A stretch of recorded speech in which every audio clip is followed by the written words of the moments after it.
राज्याच्या मुख्यमंत्र्यांनी थेट सुप्रिया सुळे यांचा आणि राष्ट्रवादी काँग्रेसच्या नेत्यांवर आरोप केला। तो महाराष्ट्राच्या विधानसभेच्या सभागृहामध्ये आणि त्या सगळ्या संदर्भामध्ये बोलण्यासाठी राष्ट्रवादी युवती काँग्रेसच्या राष्ट्रीय अध्यक्षा सक्षना सलगर आपल्यासोबत आहेत। मुख्यमंत्र्यांनी थेट आरोप केला की जयकुमार गोरे प्रकरणामध्ये राष्ट्रवादी नेत्यांचा हात आहे आणि सुप्रियाताईंचं नाव घेतलं, रोहित पवारांचं देखील त्यांनी नाव घेतलं। यावर तुमची पहिली प्रतिक्रिया?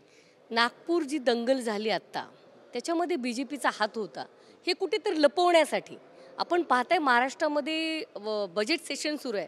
हे सगळं बाजूला सोडून औरंगजेबाची कबर कुठे, दिशा सालियन कुठे, कुणाल कामरा काय म्हणतोय हे फार महत्त्वाचं वाटतं या सगळ्यांना, कारण हे फेल गव्हर्नमेंट आहे। नागपूरची दंगल घडवून आता ह्यांचे बोके शांत झालेले आहेत म्हणून विनाकारण ज्या महिलेला न्याय देण्यासाठी आणि ज्या पत्रकाराच्या संदर्भात तुषार खराजी, मी त्यांना ओळखते, आमचंही त्यांनी बातम्या लावलेल्या आहेत, आमच्या बाईट घेतलेल्या आहेत, ते वेल नोन पत्रकार आहेत, तुमचेही मित्र असतील, ते त्यांना जर बोललं तर तुम्ही सुप्रिया ताईवरती आरोप करता आणि सहआरोपी करा असं मागणी करता।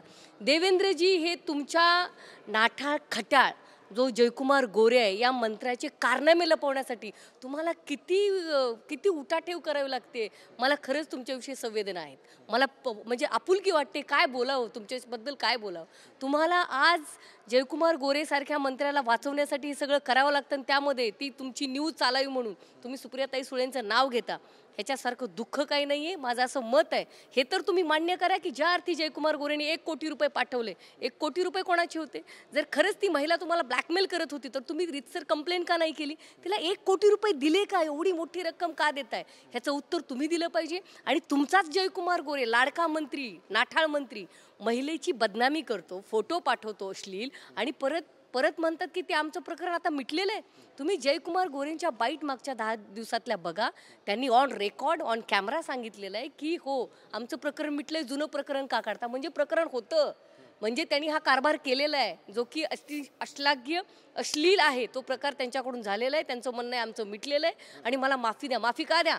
महाराष्ट्राची महिला भगिनीसाठी जर कोणी लढत असेल तर ते लढलं पाहिजे। सुप्रियाताई असतील, यशोमती ठाकूर मॅडम असतील किंवा महाराष्ट्राच्या अनेक नेते असतील, त्यांनी बोललं पाहिजे, लढलं पाहिजे। असं पंकजाताई मुंडेंनी खरं तर हा विषय घेतला पाहिजे, त्याच्यावर बोललं पाहिजे, कारण ती महिला न्याय मागते ना। उलट त्या बेकसूर महिलेला ट्रॅप करून तुम्ही अडकवता, 1 कोटी रुपये तिच्या समोर मांडता, ह्याचं माहिती उलट जयकुमार गोरेंनी दिली पाहिजे ते 1 कोटी रुपये कुठून आले। आणि सीएम तुम्ही असाल तर माफी मागितली पाहिजे देवेंद्रजींनी। गृह खातं फेल आहे, औरंगजेबाची कबर तुमच्याच्याने काय ते हे करणं झाली नाही, परंतु तुम्हाला विषय हा सापडलेला एक से बढ़कर एक, तुम्ही कॉमेडी शो असेंब्लीमध्ये चालू आहे असं राज्याची भावना आहे। हे बंद करून तुमच्या नाठाळ मंत्र्यांना आवरा। गोपीचंद पडळकर असेल, तो निलेश राणे, नितेश राणे असतील, सदा खोत असतील, ही वाचाळ मंडळी, जयकुमार गोरेसारखे घाणेरडे मंत्री तुमच्याकडे आहेत, यांना डिसमिस करा। हिंमत असेल ना खरी तर त्यांना घरी बसवा आणि महाराष्ट्राला दाखवा की तुम्ही खमके मुख्यमंत्री आणि गृहमंत्री आहात। मुख्यमंत्र्यांच्या नंतर आता गोपीचंद पडळकर आरोप करतात की रोहित पवार हे माझ्यावर हल्ला घडवण्याची तयारीत आहेत, त्यांच्यावर आणि त्यांच्या भावावर एका पोलीस अधिकाऱ्यानं माहिती दिली असं पडळकर म्हणतात। हे पहा, त्यांना जे जॉब देवेंद्रजींनी आणि बीजेपीने दिलेलं आहे ते काम ते करणार ना। आज तुम्ही पाहताय गेली 5-6 वर्ष झालं सदाभाऊ खोत असतील, गोपीचंद पडळकर असतील, त्यांना जी जबाबदारी देवेंद्रजींनी दिलेली आहे, राणेंना जी जबाबदारी दिलेली आहे, सतत अर्वाच्य बोलणे, सतत काहीतरी महाराष्ट्राची शांतता भंग होईल अशी भाष्य करणे, हा जॉब देवेंद्रजींनी त्यांना दिला आहे। ते त्यांचं काम इमाने ऐतबारे पूर्ण करतायत। आता सॅलरी काय ते मला माहीत नाही। पीडित महिला जी आहे तिला व्हिडिओ कसे बनवायचे हे देखील सुप्रिया सुळे आणि रोहित पवारांनी सांगितलं असाही आरोप पडळकर करतात।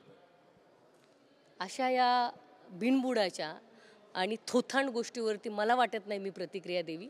अख्ख्या देशाला माहिती आहे, देशाच्या संसदेमध्ये 545-43 खासदार आहेत, एवढ्या मोठ्या खासदारामध्ये सलग 9 वेळा महासंसद रत्न पुरस्कार पटकावणाऱ्या सुप्रिया सदानंद सुळे मॅडम आहेत। त्यामुळे कुणीही उठावून काही बोलावं, सूर्यावरती थुकल्यानंतर सूर्याला काही फरक पडत नसतो असं माझं मत। तुषार खरातांना ब्रीफिंग पण रोहित पवारांनी सुप्रिया सुळेंनी केलं असंही म्हणतात। ते काय म्हणतात त्याला महत्त्व नाही, मला एकच म्हणायचं आहे, तुषार खरातांना सगळे ओळखतात, माझा जे बाईट घेत आहेत ते पत्रकार पण ओळखतात, कॅमेरामन पण ओळखतात, ते एक चांगले पत्रकार होते। आणि कुठल्याही पत्रकाराचं काम देशामध्ये राज्यामध्ये ज्या घडामोडी घडत आहेत, कोणावर अन्याय घडतो ते दाखवणं आहे। जर त्यांनी एखादा जो सोशल मीडियावरती व्हिडिओ आला आहे, जे फोटो झाले, त्यांनी जर त्यांच्या पत्रकारितेच्या माध्यमातून ते समाजासमोर मांडत असतील तर मी तर तुषार खरातांना सॅल्यूट करते की त्यांनी योग्य काम केलं, परंतु ही सरकार त्यांच्या मुसक्या दाबते, त्यांचा आवाज दाबण्याचा प्रयत्न करते. हे योग्य नाही.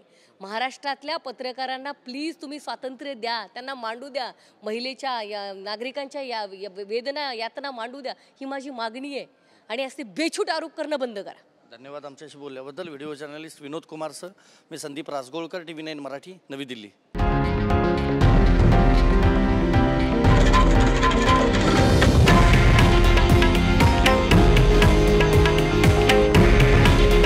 हे आहे देशातील नंबर 1 न्यूज नेटवर्क आणि आपण पाहत आहात TV9 मराठी.